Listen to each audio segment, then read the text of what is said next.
کھڑی شریف کے علاقہ افضل پور کے قریب دھند کے باعث سکول وین اور یونیورسٹی بس میں خوفناک تصادم۔ حادثے میں 4 طلباء اور وین ڈرائیور شدید زخمی ہوئے ہیں۔ زخمیوں کو طبی امداد کے لیے DHQ ہسپتال میرپور پہنچا دیا گیا ہے۔ 2 طلباء کی حالت تشویشناک بتائی جاتی ہے۔ حادثے کی اطلاع ملنے پر پولیس اور ضلعی انتظامیہ اور مقامی افراد موقع پر پہنچ گئے۔ حادثہ آج صبح افضل پور کے مقام پر پیش آیا، جہاں یونیورسٹی بس اور کالج وین جو مختلف سمت سے آ رہی تھی آپس میں ٹکرا گئیں، جس کے نتیجہ میں پرائیویٹ کالج وین میں سوار 4 طلباء اور وین ڈرائیور شدید زخمی ہوئے ہیں، جبکہ 2 بچیوں کی حالت تشویشناک بتائی جاتی ہے۔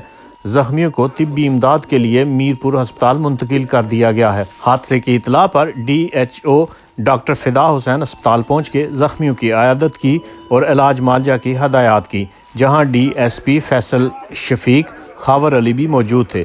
مقامی پولیس اور ضلعی انتظامیہ کے ذمہ داران بھی جائے حادثہ پر پہنچے۔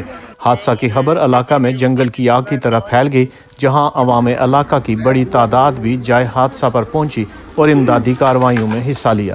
موقع پر موجود افراد نے یونیورسٹی بس ڈرائیور کے حوالہ سے شدید تحفظات کا اظہار کرتے ہوئے حادثہ کی مکمل تحقیقات کا مطالبہ کیا۔ رپورٹنگ ٹیم راجہ آفتاب احمد اور یاسر مسعود راجہ، کھڑی شریف۔